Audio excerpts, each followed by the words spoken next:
Hoy más que nunca, la salud es muy importante. Es por eso que a partir de ahora abrimos la Consulta 94.5. Un espacio semanal para conversar sobre medicina, vida saludable, diagnóstico y prevención de enfermedades. Sin bonos, filas ni copagos. Desde este momento entras a la Consulta 94.5. Conduce Ibelis Martel. Un programa de Santiago TV y USACH 94.5. La radio de un mundo que cambia y se sana.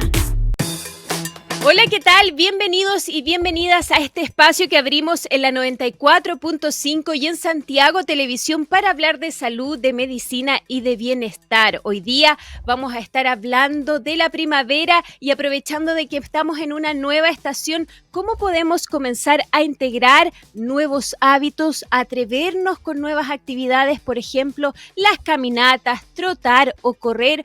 Hoy sabremos cómo iniciar estas actividades, qué hacer, qué tener en cuenta, cómo lidiar también con la frustración y con las expectativas que se generan en torno a estas actividades y que finalmente provocan que muchas veces las dejemos al poco andar. Vamos a estar hablando sobre cómo mantener este hábito y también no abandonar entonces estas actividades que son tan beneficiosas para el organismo. Hoy día también en la segunda parte de Consulta 94.5 vamos a estar hablando de la gastritis, sus causas, sus formas de tratamiento. Vamos a estar también hablando de una bacteria muy particular que se puede alojar en el estómago y que puede estar provocando esa gastritis. Hoy día vamos a estar conversando sobre las causas de este problema con un especialista. Y como siempre les digo, estamos en todas las plataformas, en las redes sociales, estamos en la web, estamos en santiagotelevisión.cl y en diariousach.cl para que nos visiten. Ahí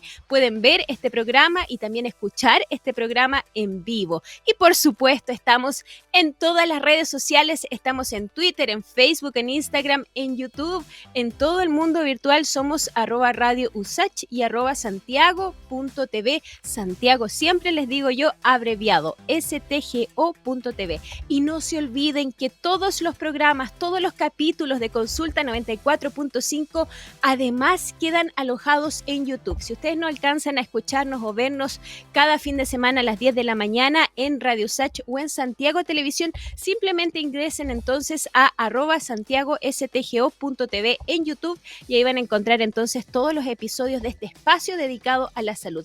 Y además estamos en Spotify y así que ahí también nos encuentran como Consulta 94.5 para que nos escuchen y nos acompañen también en este espacio dedicado a la salud y la medicina. Y ya estamos listos y listas para abrir esta Consulta 94.5. Nada más hacemos una pausa de 1 minuto y ya abrimos la conversación. En la Consulta 94.5 escuchamos la voz especializada de la Facultad de Ciencias Médicas de la USACH. Y seguimos haciendo Consulta 94.5 porque queremos seguir hablando de bienestar. Los seres humanos corremos desde niños, por lo tanto, trotar, correr, hacer caminatas son actividades integrales y naturales para nuestro cuerpo. Por lo mismo, pueden reportar varios beneficios. Con el paso de los años, muchos dejamos, eso sí, de hacer estas actividades y en ocasiones solo pensarlo nos provoca agotamiento, nos provoca pesar, pensamos que implica un gran esfuerzo. Hoy queremos encontrar entonces buenas recomendaciones para comenzar a correr. ¿Cómo empezar? ¿Cuántas veces a la semana? ¿Por cuánto tiempo? Todo eso lo queremos saber y lo queremos dialogar con nuestro invitado Celso Sánchez, entrenador deportivo, doctor en Ciencias de la Actividad Física y académico de la Escuela de Ciencias de la Actividad Física, el Deporte y la Salud ESIADES USACH. ¿Cómo estás, Celso? Bienvenido al programa. Hola, muy bien, aquí estamos. Primero agradecer la oportunidad de estar aquí contigo y con las personas que nos escuchan y nos ven. Siempre es agradable poder compartir de alguna manera y poder llevar lo que uno hace a nivel académico hacia la comunidad. Por eso que es siempre agradable estar en instancias de este tipo. Sin duda. Y comencemos entonces por cómo empezar a trotar, cómo empezar a correr, el running que se llama hoy en día, porque cuando yo lo decía al comienzo, en la presentación de esta conversación, cuando uno piensa en esto, uno dice es que no, Entonces, ¿cómo iniciar? Porque puede ser una actividad que nos puede reportar muchos beneficios. ¿Cómo lo hacemos, Celso? ¿Qué tener en cuenta? Sí, esto es, en términos físicos, podríamos decir que lo más difícil es romper la inercia, de la Sí, nada empezar a moverse. Al respecto, tenemos aliados y tenemos algunos factores que nos juegan en contra, y uno de ellos es la motivación, el entusiasmo y las ganas. ya, Entonces, por ejemplo, ahora en primavera, o más o menos ya empieza a salir más el sol, por ejemplo, a todos nos dan ganas de estar más tiempo al aire libre y también empezamos a motivarnos para hacer actividad física. Y ese entusiasmo es el primer motor para poder comenzar. Sin embargo, ese motor también puede producir un efecto contrario que haga que nos sobrepasemos en el inicio, ¿ya? Y no podamos mantener la actividad. Entonces, por eso es que es importante principalmente saber dosificarse. ¿Ya? Yo creo que ahí está un poco el primer ya, consejo a la hora de iniciar el aprendizaje de la dosificación de los esfuerzos que uno vaya a ir realizando durante la primera parte del entrenamiento, pensando en que nos vamos a mantener durante mucho tiempo practicando el running. No imaginamos decir voy a hacer running un día y después nunca más hacerlo, sino que generalmente nos proyectamos a meses, ¿cierto? Una cantidad de tiempo. claro, sin duda. Entonces, usted decía dosificarnos. ¿Cómo nos dosificamos? ¿Qué tenemos que tener en cuenta? Y en ese sentido le pido algunos consejos súper prácticos de cómo hacerlo, porque uno dice, ya voy a empezar a correr y uno empieza a escuchar que los beneficios se empiezan a ver después de Mm. tanta cantidad de minutos corriendo. No, es que si uno no corre menos de 30 minutos no sirve de nada, o que si uno no corre menos de tanta cantidad de veces a la semana, entonces tampoco sirve de nada. Pero ¿cómo empezamos para poder llegar a un lugar que nos deje con los beneficios que necesitamos, pero también que no lo dejemos a las 3 veces que intentamos correr? Claro. No, mira, en primer lugar, no centrarnos en las recomendaciones generales que se le dan a la población de Ya, actividad física, ¿ya? Porque son generalidades, pero cada persona es un mundo aparte, por lo tanto, tiene necesidades que son propias de la persona. ¿Ya? Entonces, por ejemplo, se dice ya, que por mínimo 3 veces a la semana, una cantidad X de tiempo, o empezar a tener una duración mínima de 30 minutos para que se vengan los beneficios aeróbicos, cardiovasculares. Sin embargo, yo creo que aquí cada ser humano, cada persona tiene la posibilidad de escuchar su cuerpo. Ese creo que es el primer consejo, escuchar su cuerpo, percibir sus propias sensaciones, y estas sensaciones siempre, en todo momento, deberán ser agradables, ¿ya? No tienen que ser desagradables. Porque si yo comienzo a hacer una actividad física, comienzo a correr porque quiero mejorar mi salud, porque quiero recrearme, quiero disminuir el estrés o cualquier otra motivación que tenga, claramente no puede ser una situación estresante, sino que tiene que ser una situación agradable, para poder mejorar mi calidad de vida en parte y también para poder mantenerme durante la claro. actividad a lo largo del tiempo. Entonces, primer detalle es sentirse cómodo. Si me siento cómodo con 5 minutos, hago Ya, 5 minutos. ¿Ya? Si me siento cómodo con perfecto. media hora, hago media hora. Pero si después de hacer media hora al día siguiente no me puedo mover, no puedo levantarme la cama, me duele todo, entonces mi mente me va a decir que al día siguiente no voy a tener muchas ganas de volver a practicar porque a menos que se sea masoquista, nadie pretende eso. Entonces en ese Exacto. sentido tenemos que aprender a escucharnos, y yo creo que aquí hay una frase importante que es el autoconocimiento, ¿ah? Ahí uno aprende a autoconocerse respecto a las propias capacidades y limitaciones. Mira, me permito contarte un pequeño ejemplo. Yo Ya, antiguamente era atleta, competía y sentía yo que me encontraba en buena forma para competir incluso a nivel de atletismo, pero después con el tiempo, con los años, uno deja de entrenar, deja de practicar actividad física por razones laborales, por razones familiares. sí, Y últimamente he intentado volver a hacer algunas actividades que hacía antes, y uno se encuentra de frente con la realidad de que en realidad uno no tiene el estado físico que tenía cuando tenía 20 años, por ejemplo, pero mi mente claro, todavía siente que puedo, pues mi mente todavía siente que puedo. Bueno, y el resultado es que uno comienza desde un nivel que uno cree que está, pero en realidad uno está en un nivel mucho más abajo.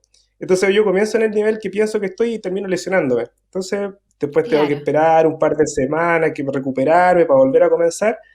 Bueno, esta experiencia que estoy comentando es una experiencia personal, pero que se da en muchas personas. Yo he entrenado a mucha gente que ya, han tenido experiencias similares, que corrían cuando eran jóvenes, cuando eran niños, que tenían un nivel, un nivel más o menos adecuado o alto, pero cuando uno comienza, a veces las expectativas son superiores a las que uno realmente puede llegar a dar. Entonces, por eso es importante el aprendizaje y sentirse bien, o sea, disfrutar la actividad en todo momento, antes de la actividad, que no sea un estrés comenzar, durante la actividad y después de la actividad.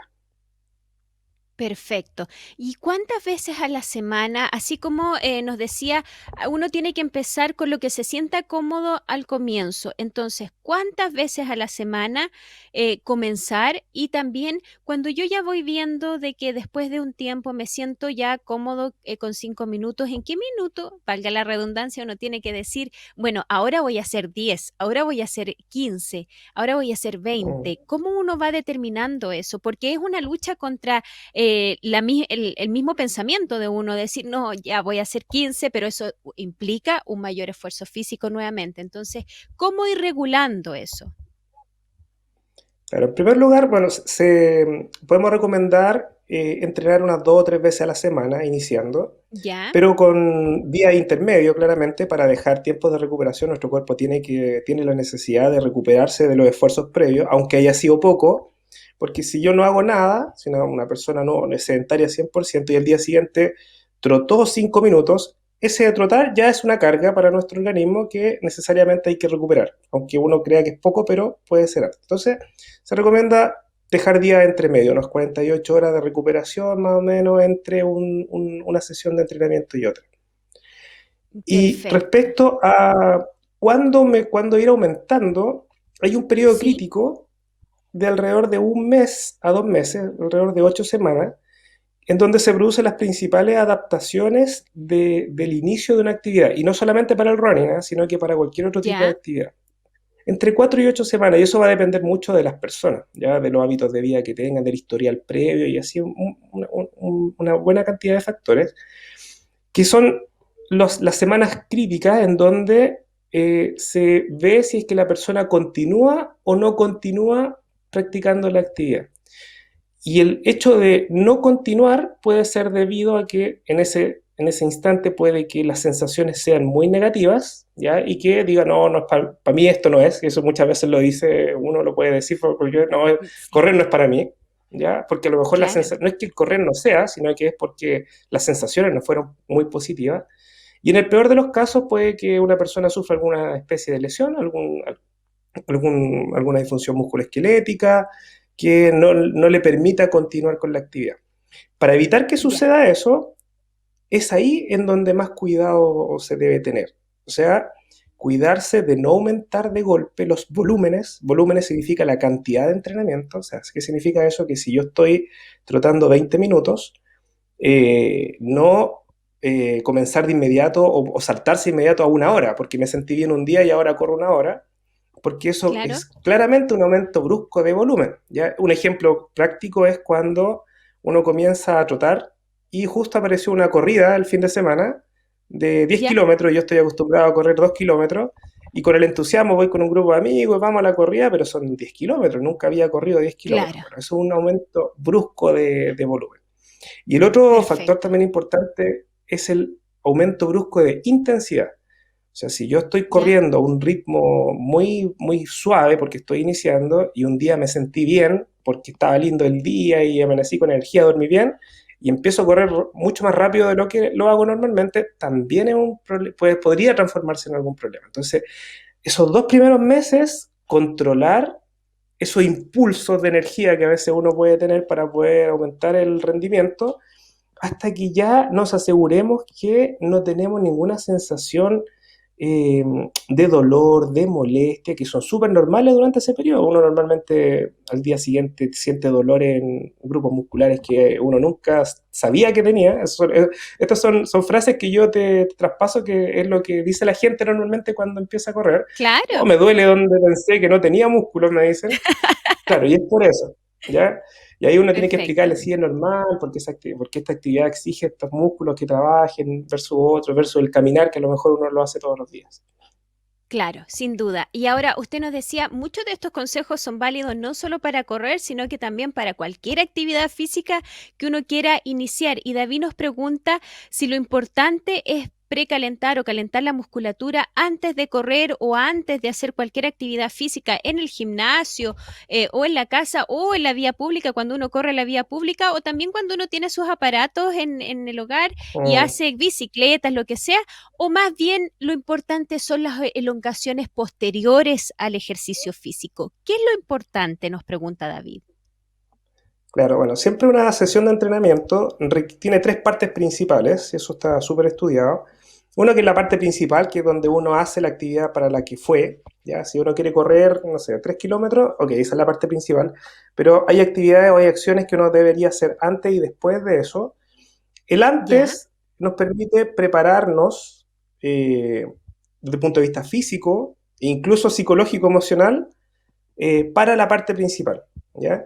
Y aquí hay un tema clave, ¿ah? Porque nosotros ahora, la mayoría de nosotros estamos muchas veces, mucho tiempo sentados frente al computador, actividades muy Sí, sedentarias. Entonces, comenzar desde una actividad cero, de cero exigencia física o cercana a cero, cero, o muy, muy bajo gasto metabólico, como el que estamos teniendo ahora, que estamos sentados frente al computador, sí, a de repente ponerse de pie y salir a la calle a correr, el trecho es bastante largo. Entonces uno necesariamente necesita incorporar una actividad intermedia que nos prepare para lo que vayamos a hacer. Entonces ahí cobra ya, importancia el calentamiento. ¿Ya? Normalmente el concepto ya, de precalentamiento no se sí, utiliza porque se entiende que toda actividad previa a la actividad principal ya es calentamiento. Y ahí cobra importancia el uso de movilidad articular, por ejemplo, ya movilizar la ya, articulación de nuestro cuerpo para poder lubricar, para poder aumentar la temperatura de nuestro cuerpo, preparar nuestro sistema cardiovascular, que tiene que subir un poquito la frecuencia cardíaca antes del inicio. Es como el equivalente a calentar el motor antiguamente, que uno calentaba los motores de los vehículos, ya que es importante. Y este punto cobra más importancia en la medida que la persona tenga menos nivel de entrenamiento, ¿ya? O menos experiencia en ya, entrenamiento, y cobra mucha más importancia cuando la persona tiene mayor edad, ¿ya? ya. Porque, por ejemplo, uno ve un niño, no sé, de 7 8 años, y los niños del recreo salen corriendo y comienzan de 0 a 100 en un segundo y no les pasa nada, ¿cierto? Se caen, se paran, no les pasa nada. Pero ya Sí, cuando las personas ya tenemos más edad o cuando la persona ya es mayor, es más difícil porque ya las articulaciones ya tienen desgaste, las inserciones musculares ya no son tan fuertes. Entonces, por eso es que es tan importante el calentamiento. Y este calentamiento de unos 10 15 minutos de movilidad articular es apropiado antes de empezar a correr a una intensidad baja. ya. Y después del... ¿Sí? Y antes que pasemos al después del ejercicio propiamente tal, o del correr, o del que sea la actividad que estamos realizando, ese calentamiento se va acortando a medida que nos vamos adaptando más a la actividad que estamos adoptando. Es decir, por ejemplo, ya cuando llevemos varios meses trotando o corriendo o quizás haciendo bicicleta en la casa, ese calentamiento puede dejar de ser de 15 minutos y ser de 7 minutos, por ejemplo. Podemos ir haciendo esos ajustes. Le pregunto porque no todo el mundo tiene los 15 Mm, minutos para hacer solo calentamiento. Entonces, ¿cómo podemos ah. ajustar el calentamiento y después cómo tenemos que hacer las elongaciones o lo que hay que hacer después del ejercicio? Mira, qué interesante lo que me preguntas, porque en realidad a mí, bueno, de lo que uno puede estudiar, y a mi parecer, desde el punto de vista de la Sí, experiencia, el calentamiento no es obviable, ¿ya? No ya, debería ser obviable, ¿ya? Uno en la práctica a veces lo puede realizar, pero puede traer y trae consecuencias, ya sea a mediano o a largo plazo, ¿ya? Entonces, eh, lo que uno establece normalmente en el calentamiento es una rutina, es como una ya, especie de reflejo condicionado, ¿ya? Uno cuando tiene un grupo de atletas o de personas que quieren comenzar, normalmente uno establece un reflejo condicionado de calentamiento, que es como el ritual previo. Se llega ya, a movilidad articular, se enseña una cierta cantidad de ejercicios, y que a lo mejor lo que se puede hacer es esa misma rutina hacerla en menos tiempo, que eso se podría hacer ya. y ahí se acortaría el calentamiento, pero siempre es recomendable hacer una preparación antes de la actividad principal, por motivos de salud. Perfecto. Y que sea más mínimo 10 minutos, nos decía usted, ¿verdad? Claro, que son el Ya, tiempo que más o menos asegura que tengamos una activación cardiovascular, una activación metabólica, un aumento de temperatura y todos estos beneficios que te contaba del calentamiento. perfecto. Y después del ejercicio físico, ¿qué hay que hacer? Ya, aquí también lo mismo, tiene que haber una actividad que permita traspasar desde la actividad física alta hasta la vida sedentaria que normalmente la mayoría tenemos, po, ¿ya? Entonces tenemos que, no, Claro, no podemos claro, llegar, terminar y sentarnos al computador nuevamente, sino que tiene que haber un claro. proceso intermedio. Y ese proceso intermedio tiene dos funciones, ¿ah? Uno es volver a la calma, volver a la actividad Ya, normal. ¿Ya? Hay un equilibrio entre el sistema nervioso simpático y parasimpático. ¿Ya? Nosotros tenemos un sistema ya, nervioso que tiene dos funciones principales, por decirlo de alguna manera, o dos estructuras principales. Uno que es el parasimpático, que es el que nos permite recuperarnos entre esfuerzos, que es el que uno ya, normalmente anda por la vida, anda relajado, anda tranquilo. Y otro el sistema nervioso simpático, que es el que nos prepara perfecto. fundamentalmente para defendernos o huir. ¿Ya? Esto es una concepción evolutiva bien primitiva que tenemos en nuestro Ya, sistema nervioso. El, ya, el hecho de entrenar y de hacer actividad física estimula nuestro sistema nervioso simpático, o sea que recrea una situación en la cual nosotros corre peligro nuestra vida, por decirlo de alguna manera. ¿Ya? ya, Entonces, nosotros tenemos que hacer el traspaso del sistema nervioso simpático del entrenamiento al parasimpático post-entrenamiento. ¿Ya? Y para ya, eso, la disminución de la intensidad y del volumen del trabajo del día tiene que ser paulatino. Entonces, ya. no es positivo pegarme un pico a máxima velocidad, subo el Cerro San Cristóbal, llegué arriba y ahí me tiro y me acuesto. Ahí estoy haciendo un Claro, traspaso del simpático al parasimpático de inmediato, lo cual incluso puede ser peligroso porque una persona con una patología cardíaca podría verse perfecto. afectado por una situación de esa. Entonces uno tiene que bajar la intensidad de forma paulatina y además uno lo que hace también, el segundo efecto que tiene, que debería tener esta acción, es prepararse para la próxima sesión. ¿Ya? O sea Ya, que disminuir al máximo los posibles roturas, porque se producen roturas musculares, es sí, normal, ¿eh? El ejercicio nos permite rompernos para después reconstruirnos y nos reconstruimos de una forma más fuerte que como estábamos antes. Y ahí perfecto. cobra importancia los estiramientos o la elongación. ¿Ya? La Ya, elongación post sesión de entrenamiento debiera ser suave, no intensa, porque como ya exigimos nuestros músculos y nuestros tendones a tensiones más grandes de las que estamos acostumbrados, entonces los estiramientos tienen que ser suaves. ¿Para qué sirven los estiramientos? Uno, para evitar contracturas musculares y evitar que los músculos queden contraídos. Y sí, además se sabe que los estiramientos permiten una recuperación más rápida post ejercicio. ¿Ya? Y entonces ya. quiere decir que al día siguiente nos vamos a sentir mejor si nosotros hacemos estiramientos suaves ahora a que no lo hiciéramos y nos fuéramos de inmediato a sentar al computador de nuevo. Perfecto.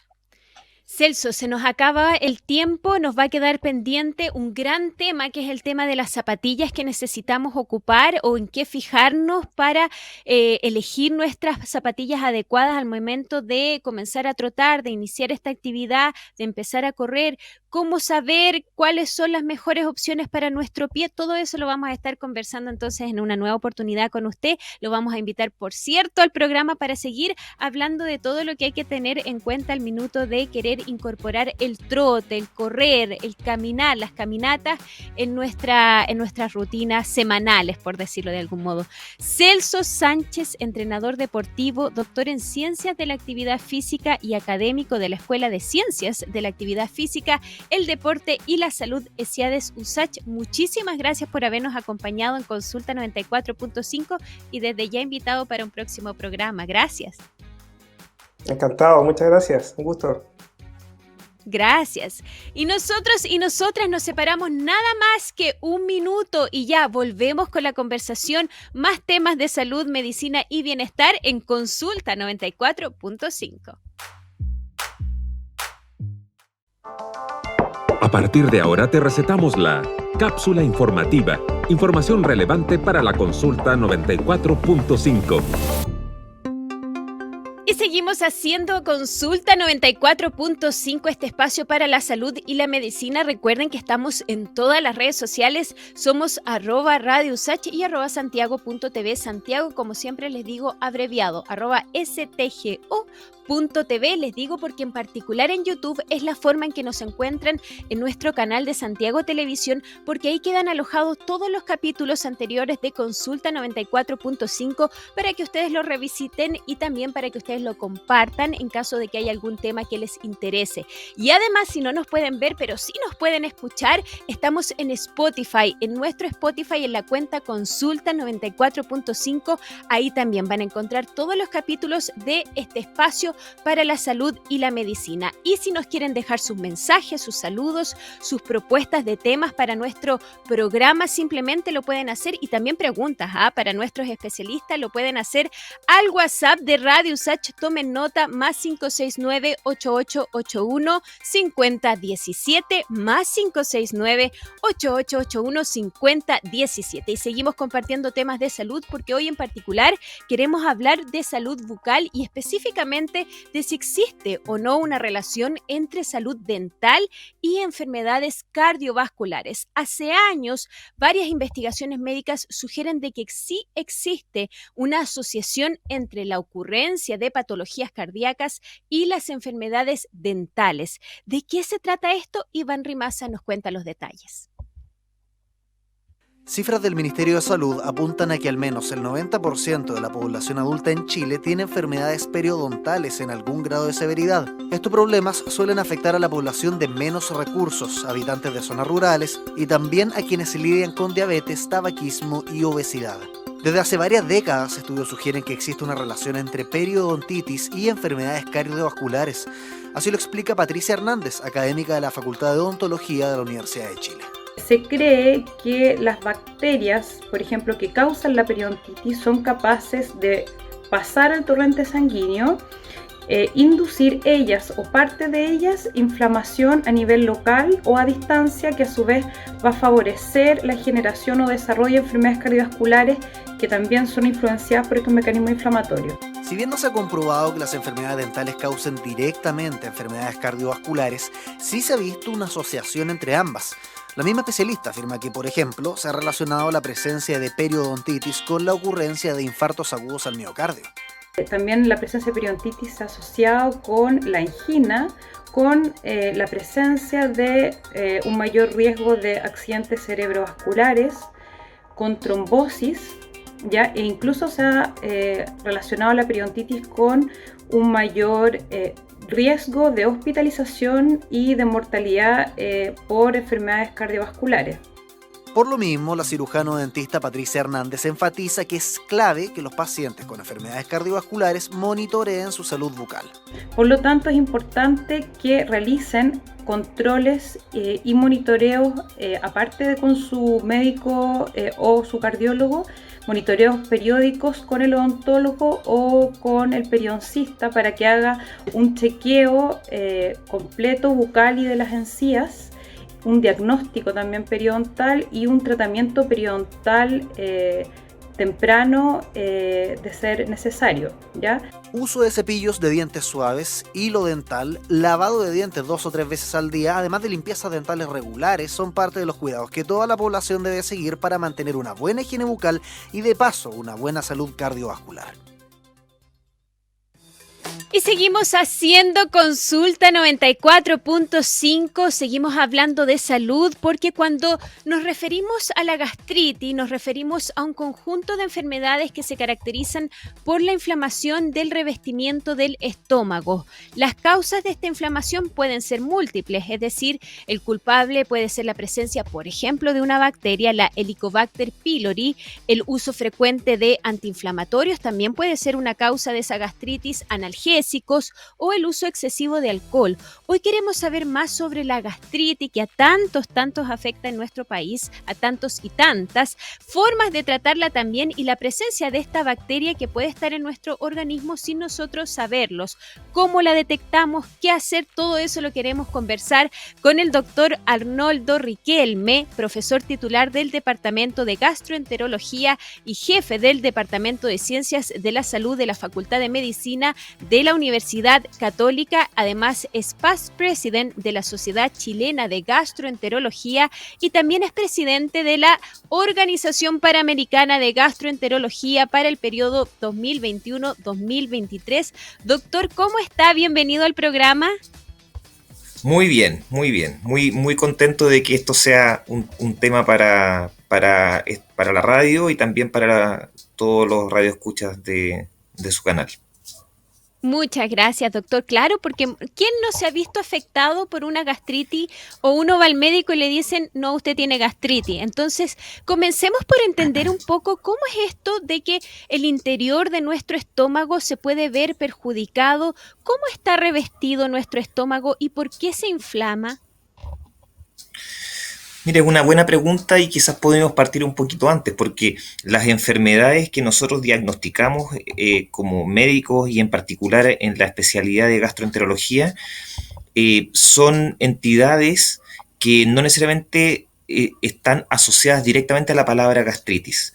Cuando uno tiene ciertos malestares, como por ejemplo un ardor en la boca del estómago, que después sube y quema hacia arriba, que es una molestia bien frecuente, ese síntoma se llama pirosis, que es como una sensación de fuego o calor, y eso se relaciona con una enfermedad que es la enfermedad por reflujo gastroesofágico.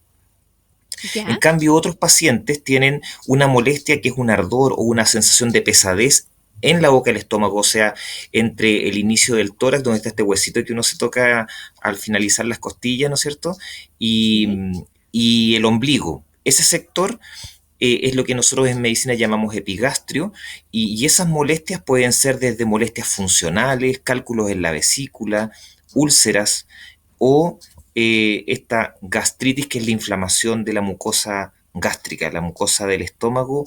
Al inflamarse agudamente o crónicamente va a generar ciertos malestares, pero no necesariamente la gastritis es en sí una enfermedad. Perfecto.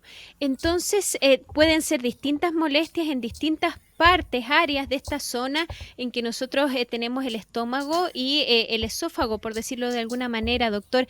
Y entonces, Así es. ¿cómo debemos entender las causas de la gastritis? Y le decía yo también cómo entender quizá la estructura de nuestro estómago, por qué se inflama ese revestimiento del que hablábamos al comienzo. Mira, muy buena tu pregunta, porque lo habitual es que esta inflamación es crónica. La inflamación del estómago se determina a través de una biopsia como gastritis crónica activa. Esta gastritis crónica activa habitualmente es dada por, como tú bien mencionaste, por fármacos como los antiinflamatorios no esteroidales, es una causa muy frecuente, el uso y abuso de antiinflamatorios, y también la presencia de Helicobacter pylori. Esta bacteria en estudios poblacionales puede afectar hasta el 70% de la población chilena. Nosotros hemos visto que esta frecuencia de la infección ha ido decreciendo, sobre todo en gente más joven, y también ha ido decreciendo en la cantidad de gente que hoy llega a las salas de endoscopía con la presencia de la bacteria. Era 76% alrededor de los años 2000 y en este momento está alrededor del 30%. Esto debido a muchas cosas, o sea, es un descenso muy importante y es una muy buena noticia, pero sobre lo cual deberíamos seguir trabajando. Claro, sin duda, doctor. Y las alteraciones más importantes que están asociadas a esto son los cambios en la higiene, el acceso a agua potable, el ingreso per cápita, que ha ido aumentando progresivamente en las últimas décadas en nuestro país, y también medidas de salud pública, porque esta infección que produce la inflamación del estómago, que es Helicobacter pylori, es parte de las garantías explícitas de salud. Es el problema 80 a nivel de salud en el número, pero no necesariamente es el número 80 en importancia, por lo menos desde mi punto de vista, porque esta bacteria es la responsable más importante de las úlceras gástricas, las hemorragias digestivas y el cáncer gástrico. Perfecto. Decir también que usted, doctor, el doctor Riquelme, es investigador clínico y sus áreas de experiencia incluyen la infección por Helicobacter pylori, además que esta infección tiene relación con lesiones, nos decía usted, premalignas y además con el posible o eventual desarrollo de cáncer gástrico. Entonces, entender primero cómo puede llegar esta bacteria a nuestro organismo. Usted nos hablaba del acceso a agua potable, pero hoy en día, ¿cómo llega esta bacteria y qué cuidados hay que tener para no contraer esta bacteria que se puede alojar en nuestro organismo, en nuestro estómago y por lo tanto causarnos tantos problemas? El mecanismo de transmisión es por problemas higiénicos, ¿no es cierto? A través de contacto oral fecal, es decir, la contaminación de las aguas y también el contacto humano. Habitualmente las personas se infectan tempranamente, en la infancia y adolescencia. Y ese es el motivo por el cual esta infección ha ido decreciendo, porque las medidas sanitarias en las casas ha ido mejorando mucho, y además los adultos que tienen esta infección suelen, si tienen síntomas, tratarse con antibióticos, ¿no es cierto?, para eliminar la bacteria, y eso baja las chances de que se lo puedan transmitir a sus hijos. Este efecto de comunitario, ¿no es cierto?, es el que ha ido generando también la reducción de la infección en poblaciones más jóvenes. Ya. María José nos pregunta, doctor, si esta bacteria se puede contagiar de persona a persona. Por ejemplo, si uno prueba un alimento que ha sido probado quizás por otra persona que tiene esta bacteria, o cuando uno toma agua de un vaso que anteriormente ha sido probado por otra persona que puede tener esta bacteria, ¿ese tipo de contagio puede ocurrir? Nos pregunta María José. Ese tipo de contagios puede ocurrir, sobre todo a nivel de la cohabitación, es decir, cuando uno está cohabitando en familia, ¿no es cierto?, con personas que están infectadas, porque esta infección no se va sola si es que uno no toma antibióticos. Se puede ir después de muchos años, porque el estómago se vuelve inhóspito. Cuando el estómago se empieza a dañar, se atrofia, y entonces el Helicobacter pylori ya no está en un lugar que le es confortable y puede irse sin haber tomado antibióticos, pero eso sucede tardíamente sobre los 60, 70 años. Vemos nosotros que hay pacientes que tienen mucho daño y que dejan de tener esta infección. Pero la mayor parte de las veces es la cohabitación y el contacto frecuente con personas, más que un acceso esporádico, ¿no es cierto?, de compartir un vaso de agua o tener un contacto con un alimento que esté contaminado. O sea, doctor, que si una persona tiene esta bacteria en la familia, no es poco probable de que otra persona, quizás el marido, la esposa o alguno de los hijos también tenga esta bacteria. ¿Y cómo se detecta? ¿Cómo sabemos entonces que tenemos esta bacteria en nuestro cuerpo? Mira, por lo pronto, lo que nosotros hacemos a nivel de medicina es lo que se llama tamizaje selectivo, es decir, solamente se investiga la presencia de la bacteria cuando alguien es sintomático digestivo, ¿de acuerdo? Cuando uno tiene estas molestias que mencionábamos, ¿no es cierto?, un ardor, una molestia, un dolor en la boca del estómago, uno lo que tiene que hacer es consultar al médico, puede ser médico de atención primaria o gastroenterólogo, y se estudian estos pacientes. En Chile lo más importante es estudiar la presencia de la bacteria. Si los síntomas son de úlcera o de enfermedad por reflujo, muchas veces la indicación para poder mirar el estómago por dentro es hacer una endoscopía digestiva alta. Y en el caso de si hay sospecha de cálculos en la vesícula, se hace una ecografía abdominal, enfermedad que es muy frecuente en mujeres mayores de 40 años en nuestro país. O sea, ese es el estudio habitual. Ya, perfecto. Viviana justamente nos pregunta, doctor, de algo que usted estaba mencionando, de si el reflujo o el ardor en el estómago en los adultos puede ser un síntoma de la presencia de esta bacteria. El ardor o molestia o disconfort en la boca del estómago, que nosotros llamamos dispepsia, puede ser producida por esta bacteria Helicobacter pylori. La enfermedad por reflujo gastroesofágico no está directamente relacionada con la presencia de la bacteria. De hecho, algunos pacientes, incluso cuando se tratan la enfermedad por reflujo gastroesofágico, con bloqueadores de ácido pueden aminorar sus molestias significativamente. ¿Ya? Y eso no significa que por bloquear la secreción de jugos gástricos la bacteria vaya a morir. O al revés, cuando uno trata la infección por Helicobacter pylori, no significa de que el paciente por ese tratamiento va a dejar de tener enfermedad por reflujo. Así que son enfermedades que Perfecto. nosotros en medicina las separamos. Entonces, que uno tenga reflujo, por ejemplo, tampoco es sinónimo de que uno tiene esta bacteria, sino que son dos cosas separadas. Y doctor, rápidamente, ¿qué caracteriza al reflujo y lo diferencia de esta gastritis causada por esta bacteria? Es principalmente este síntoma que te decía previamente de un ardor que sube, que quema en Ya. el centro del pecho, ¿no es cierto?, y que puede llegar hasta la garganta. Y también otro síntoma que se llama regurgitación, que es cuando el paciente percibe que los alimentos que estaban en el estómago se le devuelven hacia la garganta. Perfecto. Esos Doctor, dos síntomas son los ¿sí? característicos de la enfermedad por reflujo gastroesofágico. Perfecto. ¿Y cómo se trata, doctor? Usted nos decía antibióticos, pero ¿qué tipo de antibióticos y cómo uno puede asegurarse de que esta infección desapareció una vez que uno se somete al tratamiento con antibióticos? ¿Y puede volver uno a contagiarse? ¿Puede volver uno a tener esta bacteria incluso después de haberla tratado? Sí, a ver, ese es un tema que es muy importante para nosotros, sobre todo, no solamente a nivel clínico, también a nivel de salud pública, epidemiológico.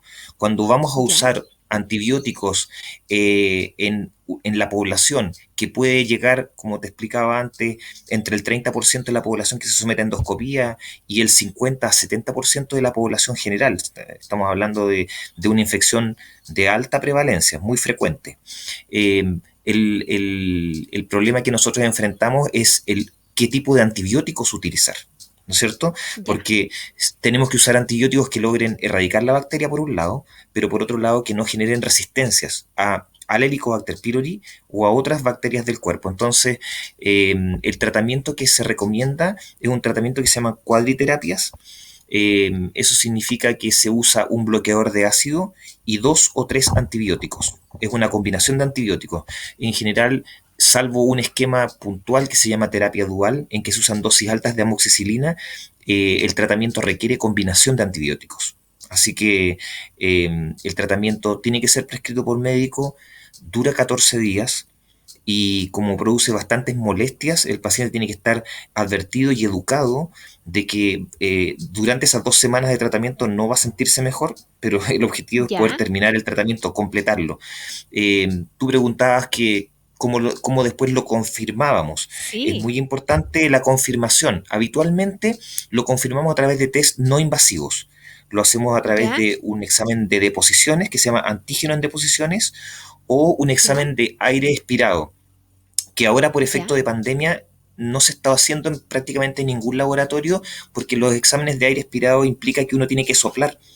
Hay efecto ¿Ya? aerosol, entonces si tenemos pacientes que no sabemos si tienen o no tienen COVID, llegan al laboratorio y tendrían que andar soplando a través de boquillas que podrían generar contaminación a otros pacientes que estén en la unidad de endoscopía o al personal de ¿Ya? salud. Así que vamos a ver ahora que estamos con baja frecuencia, ¿no es cierto?, de casos, si en algún momento se pueden reabrir las agendas a nivel masivo de estos exámenes que son bastante útiles. Pero no Perfecto. repetimos endoscopía. La endoscopía en Ya. general o se hace un diagnóstico a través de endoscopía o un estudio no invasivo y en ese caso hacemos un control para poder tomar biopsias del estómago, pero para efectos solamente de saber si murió la bacteria, habitualmente lo que hacemos son estudios no invasivos. Son más baratos, tienen mejor ¿Ya? acceso y son muy buenos exámenes para saber si murió o no murió la bacteria. Doctor, ¿y qué pasa si no murió la bacteria? ¿Qué hacemos? ¿Suele ocurrir? ¿Hay casos en que la bacteria definitivamente resiste el tratamiento con antibióticos? Sí, el tratamiento que recomienda el Estado ahora está cambiando. Recomendaban ¿Ya? triterapia, en que se usaban 2 antibióticos, amoxicilina y claritromicina. Algunos vienen en pack comerciales, otros se tienen que recetar por separado. Y ese ¿Ya? tratamiento era muy eficaz hace 10 años atrás, funcionaba en un 85%. Hoy está alrededor del 70%. Y ¿Mm? eso debido al aumento de resistencia a claritromicina. Ese es uno de los antibióticos que genera más resistencia. Nosotros, como Sociedad Chilena de Gastroenterología, recomendamos que si van a usar claritromicina los colegas, que agreguen metronidazol. Eso se llama ¿Ya? cuadriterapia concomitante, que es otro antibiótico que no genera tantos problemas de resistencia, eh, y porque in vitro tiene alta resistencia, es decir, en laboratorio, pero in vivo en los pacientes aumenta por sobre el 90% la eficacia del tratamiento. Así que es una buena solución Perfecto. agregar ese medicamento. Y la otra pregunta era, ¿qué hacemos, no es cierto, si es que fracasa Claro. el tratamiento? Los fracasos de tratamiento habitualmente requieren derivación al gastroenterólogo. El primer tratamiento puede ser hecho perfectamente por un médico general, Ya. pero el tratamiento de un paciente que es fracaso al tratamiento inicial, habitualmente se hace con un esquema de segunda línea que tiene que Ya. ser prescrito por un gastroenterólogo, y en ocasiones hacemos estudios de resistencia, ya sea por cultivos que son difíciles de hacer, pero también últimamente estamos usando con bastante éxito estudios moleculares, es decir, exámenes del PCR, como, ¿Ya? como la como el PCR que se usa para el COVID, para que lo entienda la ¿Sí? audiencia, ¿no es cierto? La ¿Sí? misma tecnología, ¿no es cierto? Se utiliza también para ver en las biopsias del estómago la resistencia o sensibilidad a dos antibióticos que son muy útiles en la erradicación, que es levofloxacina y claritromicina. Esas son las Perfecto. aproximaciones que son de mayor utilidad.